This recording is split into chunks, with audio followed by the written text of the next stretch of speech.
በእምነት በመቀበላችሁ ምክንያት ያገኛችሁትን ሕይወት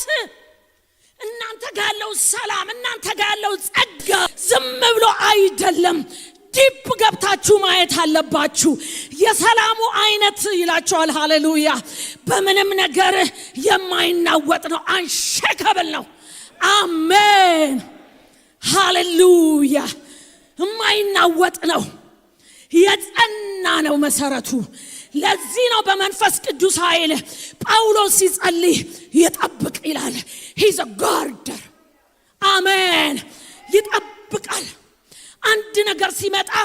አስተሳሰባችንና ልባችንን የህይወት መውጫ የሆነው ልባችንን ነገሮችን መናቀነጃጅበትን ሐሳባችንን ክፍል ይጠብቃል ይህ አይነቱ ሰላም ይብዛላችሁ